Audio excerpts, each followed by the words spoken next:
나중에 상담을 하러 가서 도움이 많이 될 만한 그런 꿀팁에 대해서 오늘 말씀드리려고 합니다. 가격이 사실 되게 중요한 요소긴 한데 잘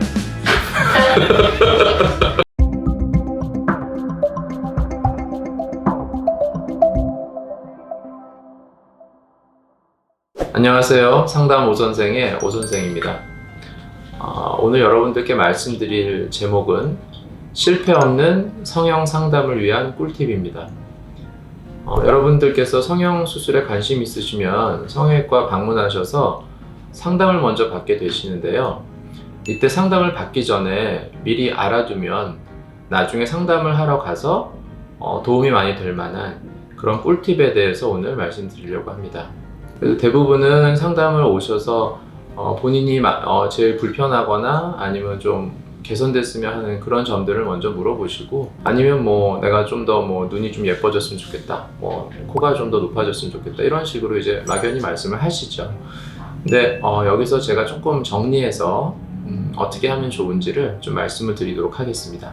먼저 첫 번째로 가장 중요한 것은 성형 상담을 받으시는 환자분께서 원하는 게 무엇인지가 가장 중요합니다. 본인이 원하는 게 일단 확실해야 돼요. 예를 들어 눈 성형을 한다 그랬을 때 눈이 좀 처져서 처진 거를 개선하고 싶다든지, 아니면 눈이 너무 작은데 눈을 크게 하고 싶다든지, 본인이 가장 원하는 거를 구체적으로 확실하게 아시는 게 가장 중요합니다. 본인이 원하는 게 확실하지 않으면 이게 굉장히 좀 막연하거든요.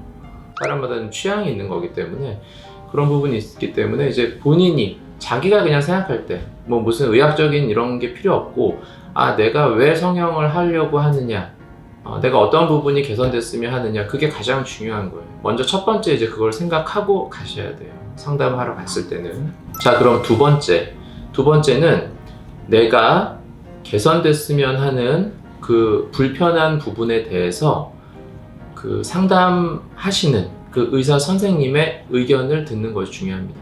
그 의사 선생님이 보시기에 지금 어떤 상태인지를 객관적으로 듣는 거예요. 그 환자분이 주관적으로 불편해하는 점을 객관적으로 어떤 진단을 받는 것이 필요해요. 상담 과정에서는. 그래서 내가 무엇 때문에 지금 이 불편한 점이 생겼는지를 이제 설명을 듣는 거죠. 그거는 의학적인 부분에서 그 전문 의사 선생님께서 그 부분에 대해서 이제 얘기를 해주시는 거죠. 상담을 가면. 그게 이제 두 번째 이제 필요한 부분이고요. 그러면 세 번째는 그 불편한 점을 개선할 수 있는 방법에 대해서 얘기를 이제 듣는 거예요. 예를 들어 이제 눈꺼풀이 처져서 좀 무겁고 불편해요. 그러면 이런 처진 부분을 개선할 수 있는 방법에 대해서 얘기를 듣는 거죠. 어떤 방법들이 있다. 그리고 물론 그 방법에는 어떤 장점과 단점이 있어요. 어떤 수술 방법이 지금 내 어떤 불편한 점을 개선하는데 도움이 될지, 그 얘기를 이제 그 다음에 세 번째로는 들으시면 돼요. 네 번째는 그럼 과연 이 수술을 내가 받았을 때 실제로 어느 정도까지 모양이 변하고 어느 정도까지 나의 불편한 점이 개선이 될지를 이제 여쭤보는 거예요. 어떤 수술이든 분명히 그 수술이 모든 걸 완벽하게 해줄 수는 없거든요. 그러니까 수술이라는 거는 한계가 있게 마련이에요. 100% 다 개선될 수는 없어요. 이게 80%가 될지 90%가 될지, 그리고 실제 이 수술을 받았을 때는 어떤 모양으로 변할지, 이거에 대한 내용을 이제 마지막으로 얘기를 듣는 거죠.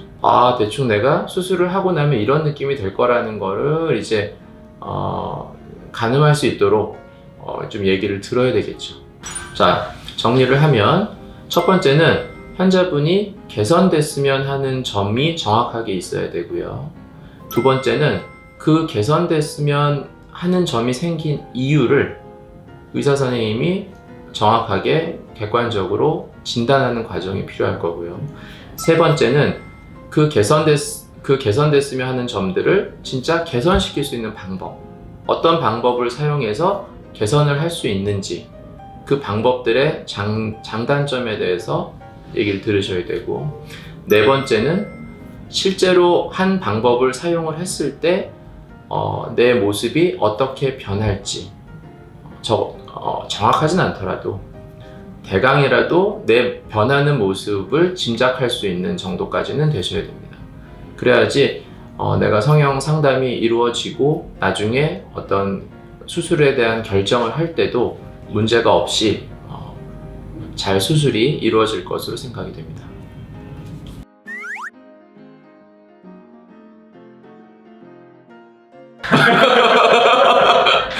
저 비용 얘기를 안 드렸나요?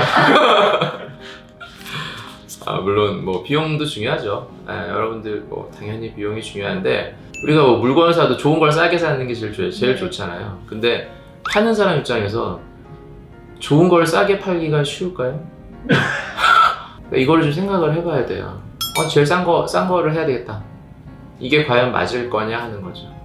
그래서 어떤 결정적인 기준이라고 보기는 좀 어려울 것 같아요. 그 가격, 비용이라는 거.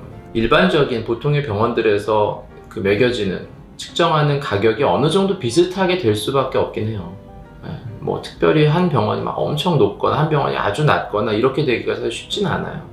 이게 무슨 병원들끼리 가격을 담합해서 그런 게 아니라 성형수술이라는 것도 우리가 이렇게 모든 거를 이렇게 병원을 운영을 하면서 이 정도 노력을 들이고 시간을 들여서 이렇게 수술을 할 때 어느 정도 이제 매겨지는 그런 가격이라는 게 있는 거죠. 그중에 제일 싼 데서 해야지? 이거는 좀 생각을 좀 해봐야 될 부분인 것 같습니다. 그렇다고 제일 비싼 데가 그럼 비싼 데가 제일 잘하나? 이것도 사실은 알 수는 없는 거고요. 가격이 사실 되게 중요한 요소긴 한데 뭐 잘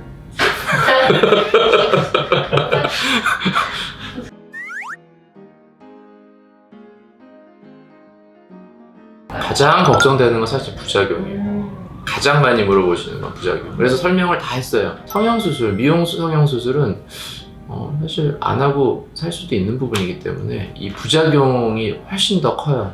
부작용이 생기는 거에 대해서 훨씬 더 민감하고. 근데 이 부작용이라는 거는 누구나 부작용이 최대한 안 생기게, 부작용을 최소화하고 싶어 하고 안 생기게 하고 싶죠.